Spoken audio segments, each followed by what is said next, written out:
What do you think are some reasons as to why the different initiatives have not yet taken effect or have not yet been effective? And this is with regards to the conversation that we'll be having right now with regards to malaria. And the question is, let me just pretty much read it out for you at this point in time. In the recent past, a sudden increase in cases of malaria have been reported, irrespective of government's initiatives to curb the killer disease. So we are asking, what do you think are some of the reasons as to why the different initiatives are yet to take effect or have not been effective? So we are seeking for your views. I'm seeing your comments already coming. Keep them coming. We'll sample them as we continue in this particular conversation. So malaria, no doubt, remains to be the leading killer, not just in Uganda, but in Africa as a whole. And according to the World Health Organization, malaria kills almost 500,000 people each year, and 90% of those deaths occur in Africa. In Uganda, several interventions have been made over the years, and the President, His Excellency Yoweri Kaguta Museveni, last year launched the Mass Action Against Malaria. At the event, a parliamentary forum pretty much on malaria was launched as well. A year later, however, the Ministry of Health has revealed that there's a 40% increase in malaria cases, and in June this happened compared to the same period last year. Now, government has also embarked on a breeding of genetically modified mosquitoes as part of the measures to eliminate malaria. But what then explains this sudden upsurge, and are these figures real or manufactured, and what needs to be done? Those are the questions that we'll be pretty much centering and asking the guest that I have with me this morning in studios, Mr. Jimmy Opigo. He is the head of malaria control from the Ministry of Health right here in the country. Thank you so much for making time, and welcome to Morning at 10 TV. Thank you, and good morning, all viewers. Good morning. You know, we were having this conversation, and it's been a conversation that we've been having here on the show, and questions have been coming through. People thought actually the elite, or them that think we've gone to school and we're in the middle class range, we thought that we've already fought malaria a long time ago. And now us seeing this particular statistics, and the Ministry of Health actually admitting that now there's an increase in these particular cases, is pretty much worrying to this particular class I've just talked about. Let us in on the details. Where is this coming from, and why have we not been able to fight malaria, so to speak? Indeed, we are experiencing an upsurge. There is a 40% rise. However, generally, there is a lot of progress. As you are aware, in 2009, we were at 42% prevalence. 2014, we were at 19% prevalence. Right now, we are at 9% prevalence. So there is tremendous progress. In 2015, we reported over 6,000 deaths.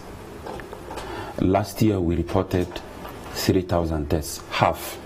Of course, this remains a lot. You have just said Africa loses close to 500,000 people. Correct. I've seen on the news right now this unfortunate event in Rubirizi and on Tirenyi Road, 10 people each.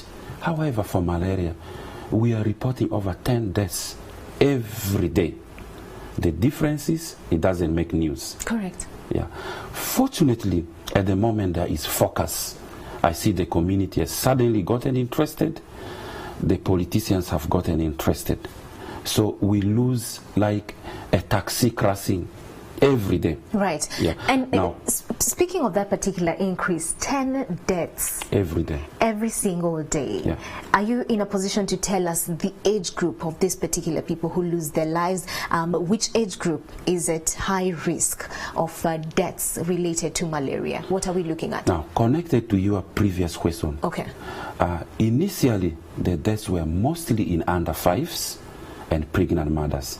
Under 5s because they have not yet built immunity to malaria, and pregnant mothers because the immunity goes down in order to accommodate the baby.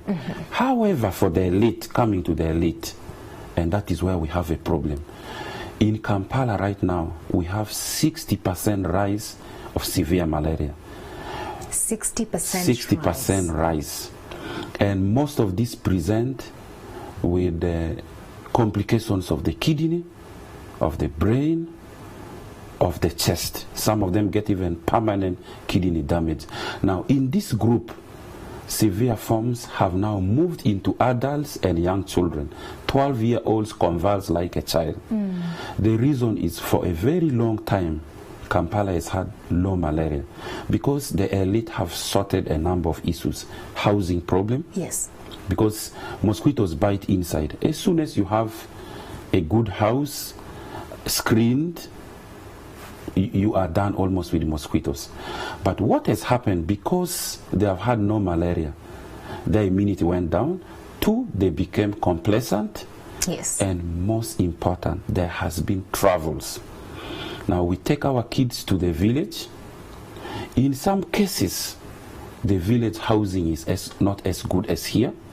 And while there, they catch malaria. And there's a lot of malaria.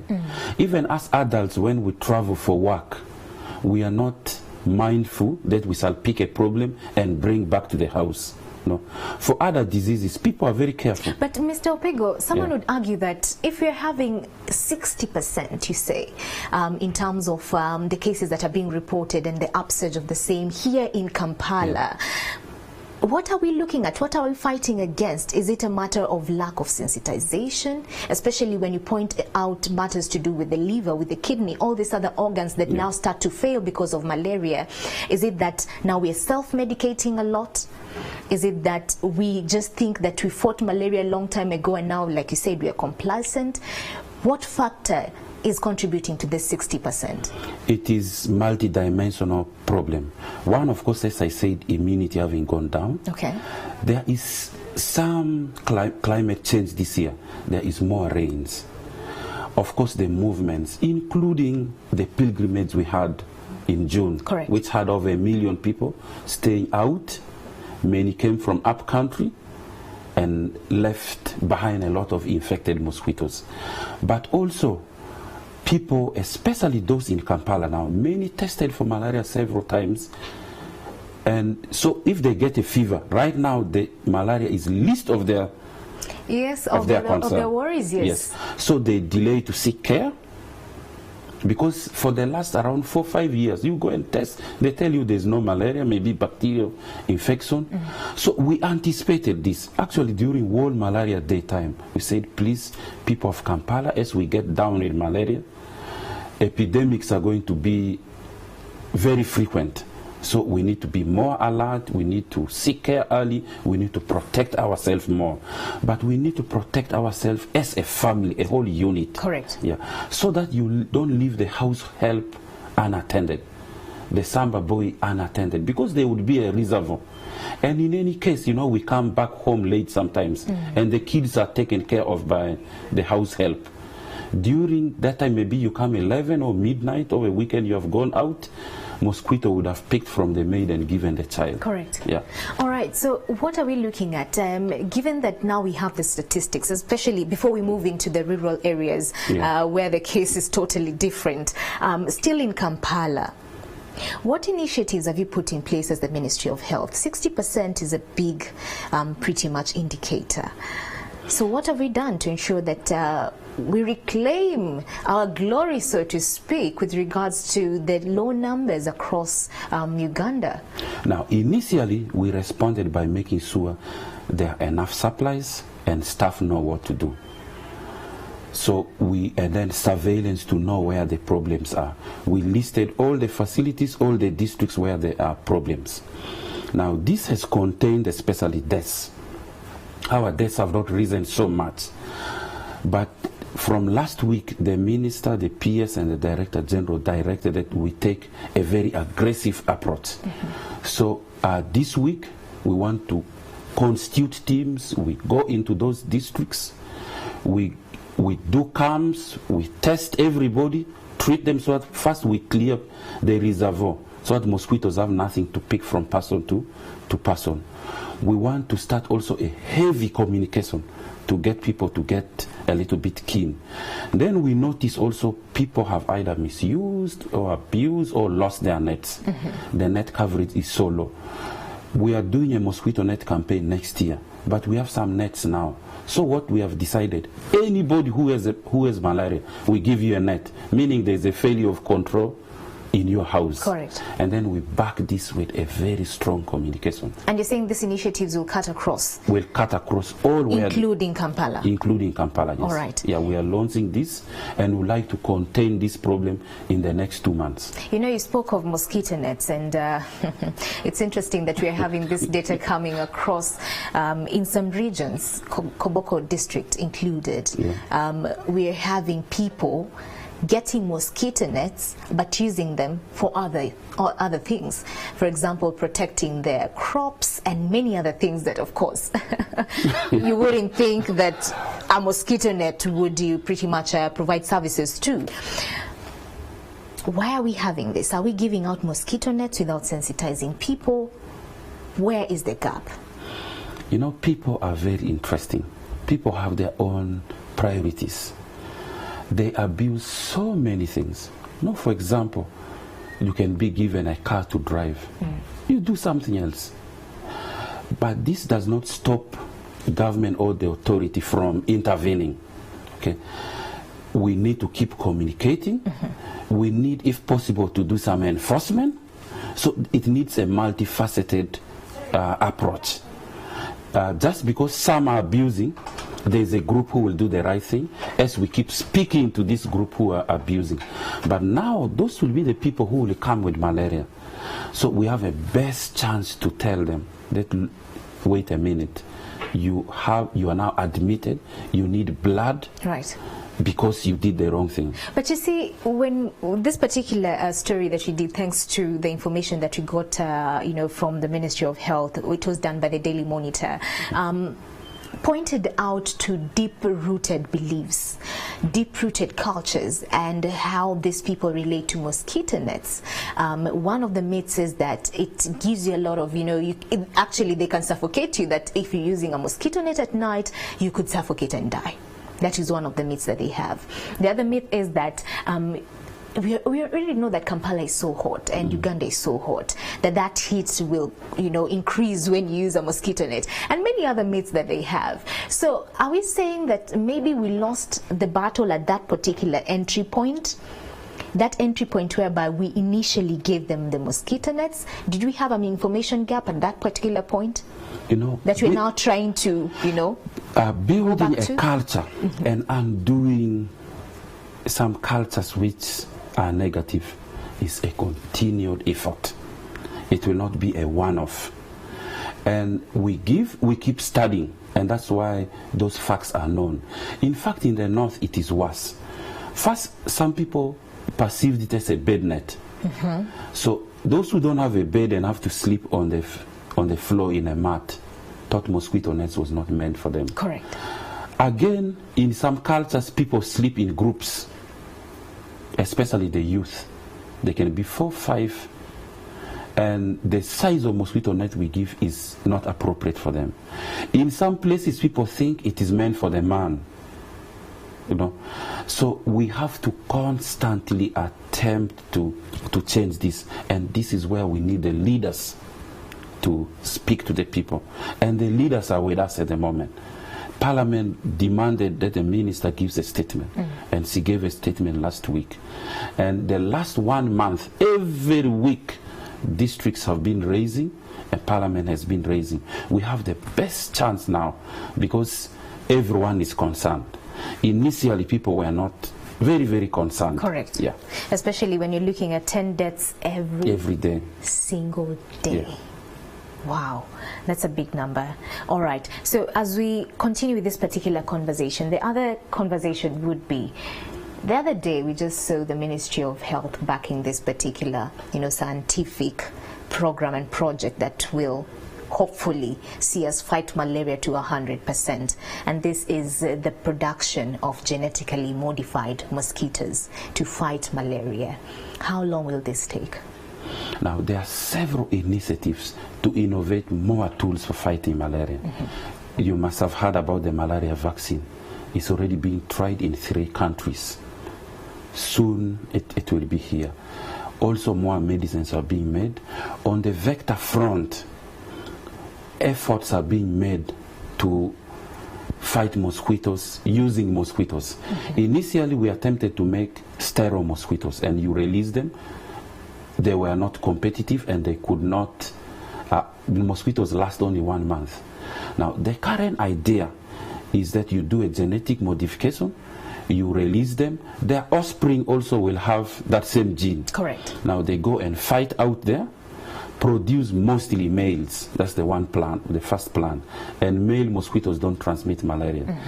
And then even the few males they produce, the few female will not be very prolific. However, this process is going to take about 10 years.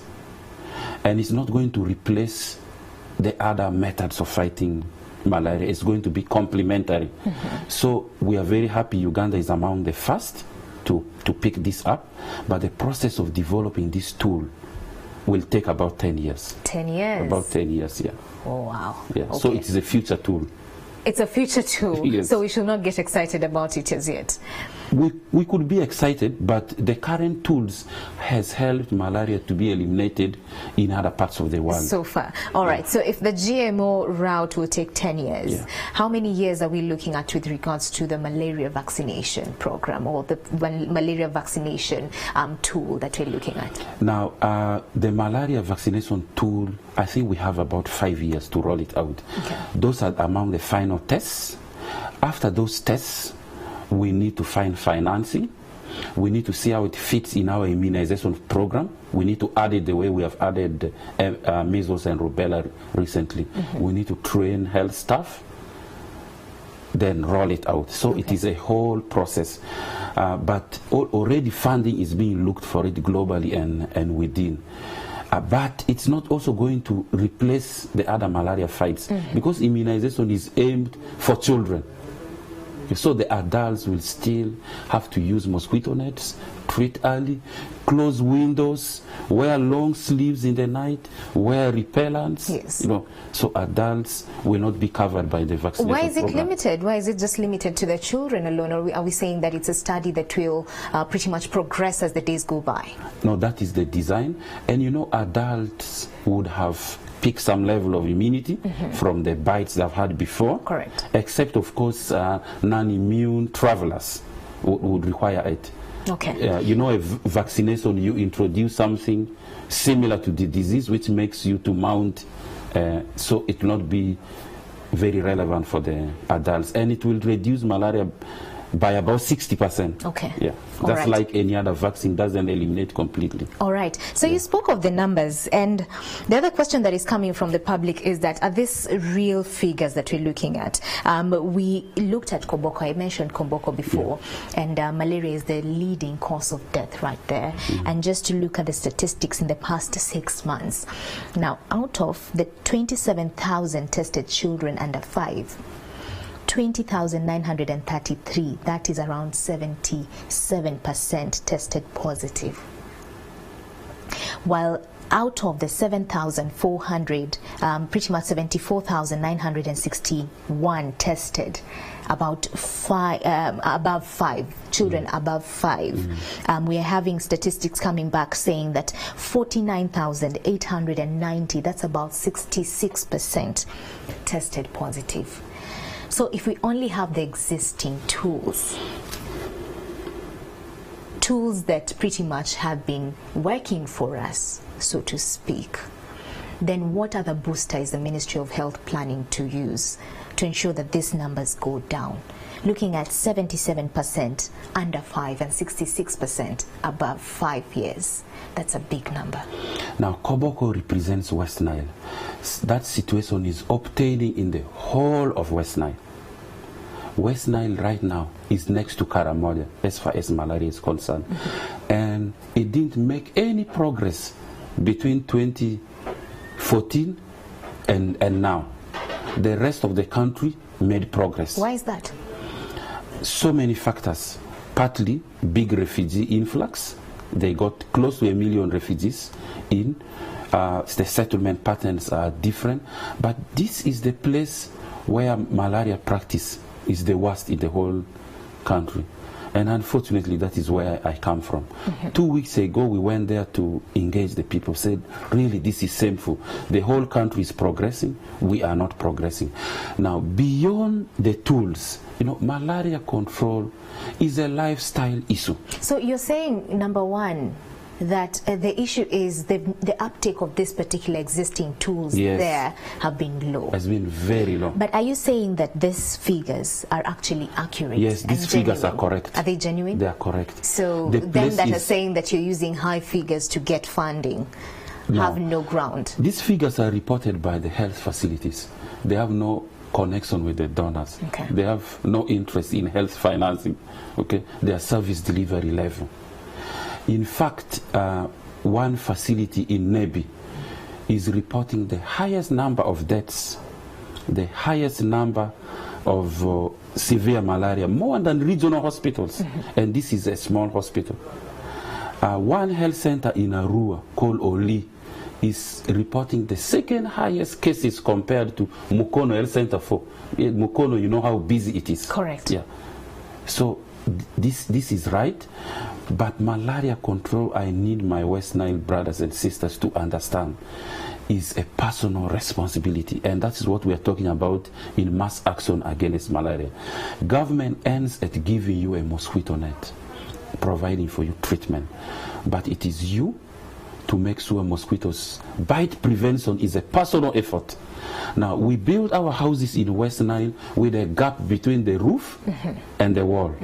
So even for ventilation. For ventilation, we know. But we have told them the old nets, we can cut them and hang as eve curtains, you know, so that it screens that. All right. Yeah.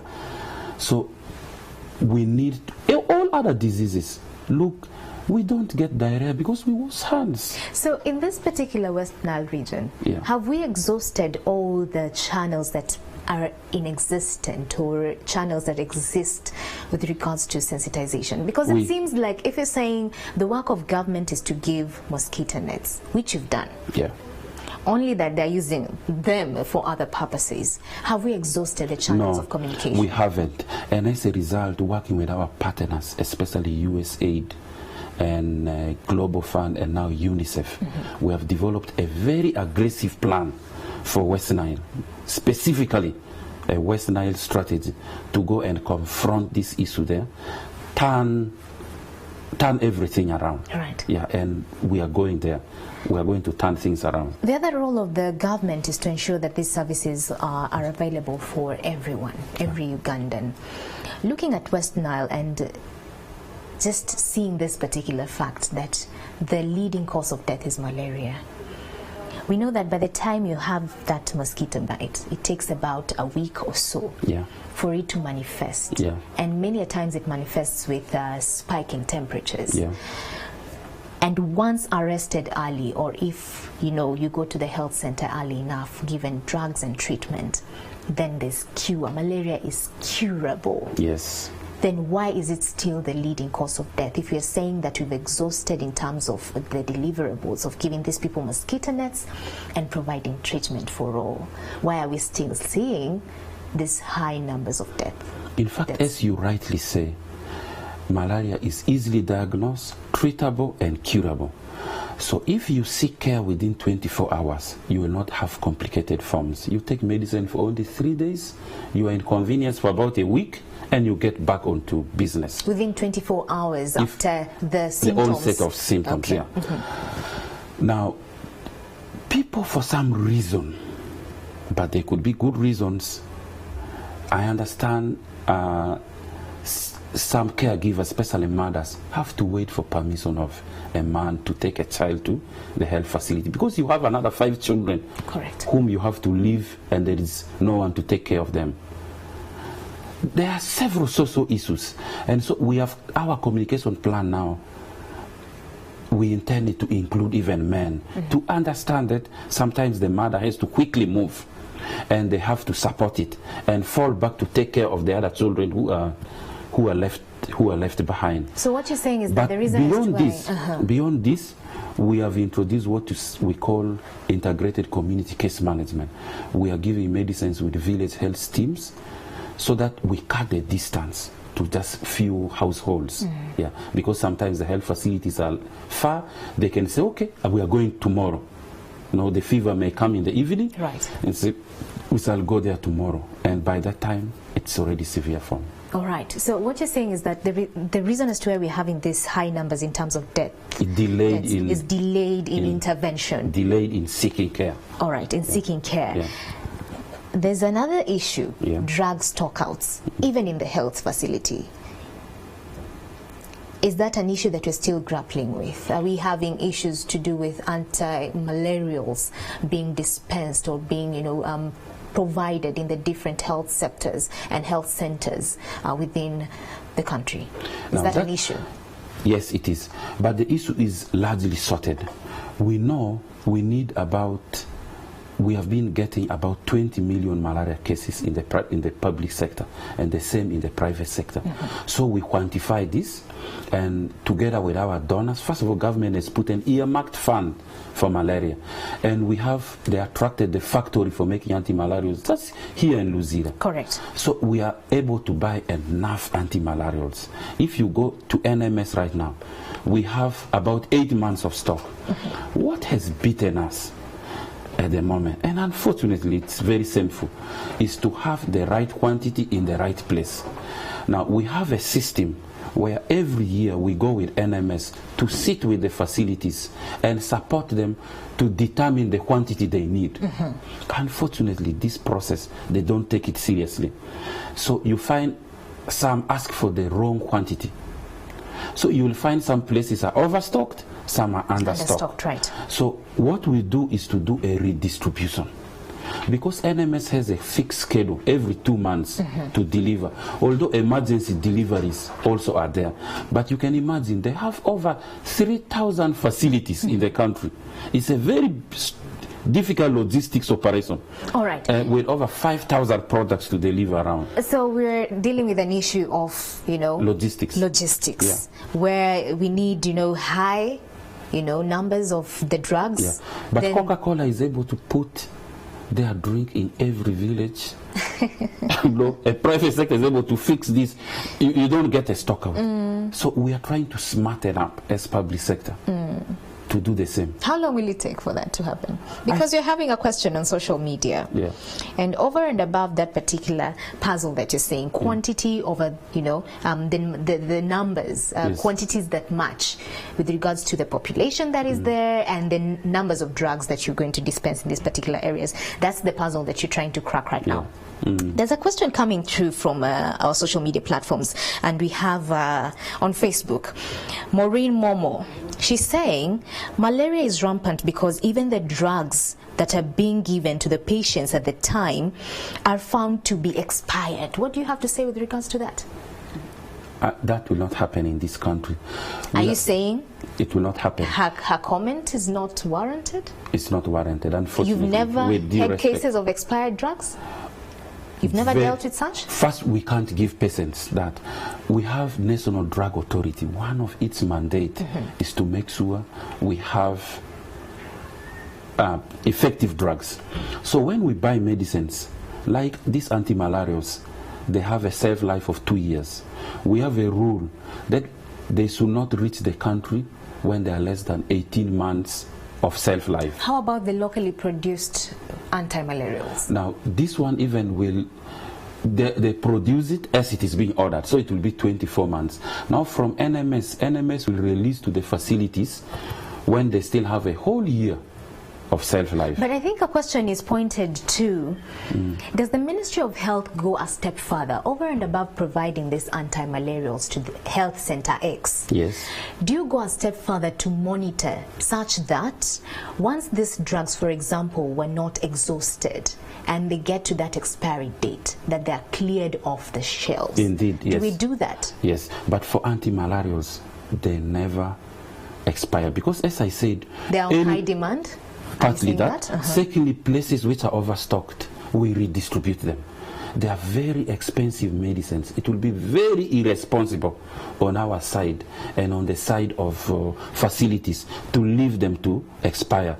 So we have a fast in, fast out, or fast expiry, fast out process where we watch Once you see it is going to expire, you donate to another facility and it is moved.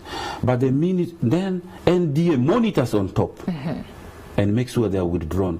You know, every 2-3 years we consolidate all expired medicines. They are brought and incinerated in Nakasongola at the military facility. Correct. So yes, some medicines can expire because it is very difficult to match need to supply. Okay. Because we can never know exactly how diseases will occur in future. But you're planning to make sure that is sorted out. Yes, sure. The supply demand kind of close. puzzle. All right. Close somehow. But I mean, your government, you need to get it right. All right. Alex Ochen, still on Facebook, you're saying majority of people, especially in villages, are not sleeping under mosquito treated nets. These ones distributed by government are no more. Are no more. He's saying that the issue of government distributing nets stopped. He moves on to say that many have been used for catching white ants, like we talked about, fencing crops, tying grasshoppers and stuff like that, although people need to be sensitized. We talked about that. But he's saying that the distribution of nets is not, as you're saying, is not as robust as you claim it to be. Now, nets have been designed by the manufacturer to last 3 years. The fabric strength and the amount of chemical given in it. So we gave in 2017. The plan was for it to cover up to now. But we have monitored exactly as he said that the net coverage has fallen. That is in good use. Unfortunately, with the abuse, with the misuse, with some selling some away, indeed it has fallen. But internationally, it is known it has to cover 3 years. So we have already prepared to give out another set of nets come February next year. And we have actually brought it a little bit forward because of this. But it will be very difficult for us to give everybody nets every 2 years. It is so expensive.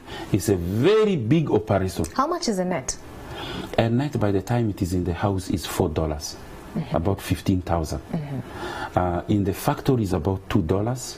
We spend about $1 to sip and $1 to move in the country and register, speak to everybody, encourage them to come and pick. Where do you source these nets from? Are we saying that you're importing these nets? Now, government has also attracted a factory here. So we've been importing the nets? We have been importing. Where are we importing and yet we have capacity to produce our own? We are building the capacity and the factory is getting the quality control issues, but even when it picks up, because of international procurement and in terms of capacity, because 26 million nets is a big operation, we shall get some from other parts of the world. How long will it take for us to produce these nets locally? You're saying that we are dealing with control measures now to ensure that it starts. At the moment, how long will it take? At the moment, they can make up to 2 million nets per year, but they say they have a scalable capacity up to 10 million.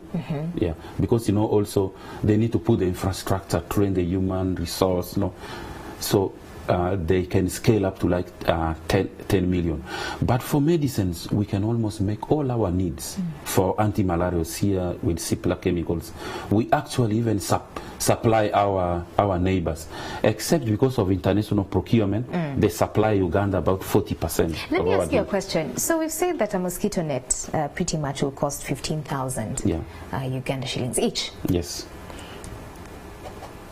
If we're saying that the distribution of these nets is not at 100%, thanks to the procedures that have been, that are relevant, so to speak, or are involved in this particular distribution processes, from the provision to these things being shipped in, the clearance, and now distribution, why can't we just sensitize or skill the communities in creating and sewing their own nets?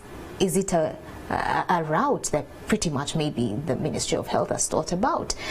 Because it's going to be like a stone that hits two birds once and for all. There's economic empowerment, and also we are fighting malaria. So why can't you just do that? And I'm sure we have amazing tailors across Uganda in the different districts. And I'm thinking, creating a net, a mosquito net, is not rocket science, is it? Indeed, it's not. I thought you were going to say, why don't we encourage the people to buy for themselves? Because that's the long-term plan. No, when you look at buying, now if we are able to make sure that the local tailors are in a position to create these nets, then that will even bring down the cost of purchasing one net from 15,000 Uganda shillings to something lower. Yes, yeah. And then now, the communities can afford to purchase. Yes, indeed, like in Luzira, if you go inside the factory there of Sino-Africa, it is just tailoring. The only difference is, you know, making the net, the yarn, is an industrial process. Incorporating the insecticide inside is an industrial process. But then after that, sewing is just what anybody can do. Yeah. And we are actually working on building that capacity inside. Then the next thing we are working on is the used nets. Because we keep replacing, we actually want to encourage people to cut and make them into curtains, to make them into eaves, because they still have a barrier function. Correct. Yeah. So yes, this is being promoted, and we have with USAID, we're starting what we call a housing project in Busoga, because that is the other place which has so much malaria in this country. All right. Yeah, a housing improvement, and it will include sewing some mosquito nets, closing. Yeah. A number of things. Mr. Opigo, before we go into another comment and maybe pretty much wrap this conversation up, we've seen different initiatives with regards to treating mosquito nets happening across Africa. Yeah. And I've been privileged to follow a few countries here and there and how they do it. Are we saying that this mosquito nets that the Ministry of Health distributes to the different districts within Uganda, treated mosquito nets, will last the 3 years lifespan we're looking at? Now, we have to retreat in between the 3 years. Thank you for bringing that question. Now, a long time ago, we had mosquito nets just as a barrier. And that's what the mosquito doesn't pass. Later, people got to learn about treatment. So you will remember, I think you must have been much younger, there used to be what we call KO tab. And you would reconstitute it in water and dip the mosquito net in it. These were called insecticide-treated mosquito nets. Then when science advanced, we got to learn that actually, now this one which you retreat and retreat, you have to repeat it every 6 months. Yes. Then science advanced so that we insert the chemical inside the yarn. And then it is slow release for 3 years to remove that border from community and possibility even of chemical poisoning and the rest. So science has advanced, it is introduced inside. All right. Yeah. Mr. Opigo, I'd like to beg you to stick with us and to stay with us. We have social media feedback coming fast and furious, and we'd like you to address them. So at this point in time, I would like to link to Stephen Bide. He's in Nambirebe Road, so he can allow me to also flip over to the other side of the studio so we can get to sample some of the feedback coming from you. Stephen Bide, good morning. Good morning, Mala. Thank you so much. Yes, indeed. I'm here at the city center, and here is the popular Blue Room that is along the Nambirebe Road. And ahead of me is the Jessica building, Ham Towers, as well as the road that takes you towards the Kapumbe Mukasa Road. Kapumbe Mukasa Road links you towards the side of Kapumbe Mukasa Road, about near the police post. Of course, that is just next to the Katre Road, directing you from Chibuya roundabout towards the clock tower. But here, you can see already there is non-motorized transport. Construction is taking shape with some guys here trying to dig up the drainage channel along this Nambirebe Road. And of course, this is causing some delays for those motorists and border riders coming from the other side of Nambirebe Road. For now, they can comfortably still use this side as they connect towards the city direction and as they connect towards William Street. That is just after the junction of Mini Price, next to the road that takes you towards the old tax park there, that is along the Benchwanuka Street. But of course, you can see many people are just on foot. This is just because many of the vehicles, that is those who are using taxis, are just being dropped at the former Pride Theatre, now Bethel in Santa Church, that is just next to the old Kampala Road and Mwangatu Road. Many of these people who are on foot right now are just getting out of those taxis and buses, are sloping down on foot towards the city center where they can get any or whatever they're heading to, either their duty stations like offices or their lockups. But for now, just know that you'll be interrupted with this construction that's ongoing right now. But of course, this is for the beauty of the city center. I have to take you towards those who are heading towards William Street, or first those heading towards the direction of Kampala Road. At least for you, less of congestion now because many people are trying to avoid going through the city direction. And for you who is heading towards the side of Kampala Road through the city center, just know that as you drive towards the junction of Allen Road is the one that connects you from ShopRite towards the Chiseka Market. That is that's the road that is called Allen Road. There is some delay of almost 5 to 8 minutes before you also join the other side of Mini Price as you connect towards the other side of William Street, linking you towards Kampala Road. For you who is heading in that direction, you have to go through Odi Kampala. If you know you are heading towards Kampala Road, that side of Chagwe Road. Chagwe Road is the road that is going past the Chiseka Market, will be linking you towards the Equatorial Mall and joining Kampala Road much faster. I have to remind you that this week many schools are going to be breaking off for second-term holidays. Many parents just use some of the affordable riders or special hire drivers and then to pick their kids from schools. This could be dangerous because you never know whom you are trusting your kid with, so you have to be sure that the one you are entrusting your kid with, pick him or her from school, is responsible and should be able to drive that child from the school safely. We just witnessed 2 separate accidents on different roads, one in the eastern side of the country, another on the western side of the country, like Rubirizi and Namutumba. Yesterday, over 20 people perished in these accidents. This calls for responsible usage of roads. Everyone, be it a pedestrian, be it a rider or motorist, you have to be sure that you use the road responsibly. Don't lose lives that we saw yesterday, over 20 people losing their lives there on the streets. This calls also for because NTV, together with its partners like Shell and Uganda Police, we have the campaign called Fred Depot. Let's be responsible as we use the roads. And of course, the monitor has got that hashtag, stay in your lane. If you are caught going past your lane, then we shall be publicizing you and you'll be ashamed all over the country. Let's take you back to the studio for a short commercial break, and we'll be resuming shortly with the techno discussion with Mala in there. Just for now, Stephen Bide on location here in the city center.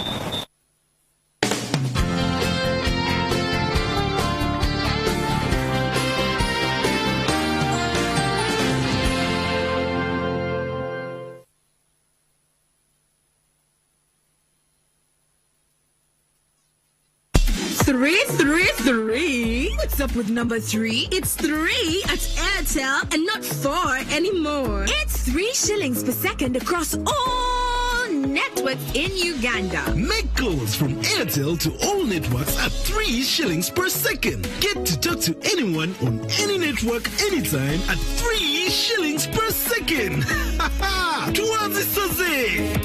Airtel, the smartphone network. Airtel is regulated by Uganda Communications Commission.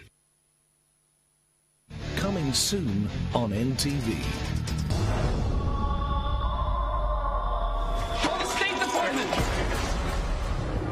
Speaking to the president, I'd like to brief him on the Syrian kidnapping. You know, we have rights. Call the American embassy. It's a volatile situation. I don't want him being caught off guard if it hits the press. 2 American kids arrested and imprisoned in Syria. Ethan and Tyler Cole, brothers from Hartford, Connecticut. We were sending Ethan to Europe for graduation. He asked Tyler to go with him. We had no idea they'd cross into Syria. If the State Department is going to take this on, it's going to cover. It has to go up the chain of command. What do you recommend? I know some people on the ground. I'd like to proceed through back channels at this point. No, we have to do it my way. We're very happy to have His Highness and all of his wives. Madam Secretary.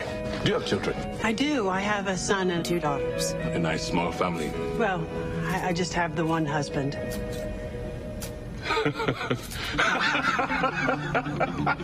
Madam Secretary, we have a problem.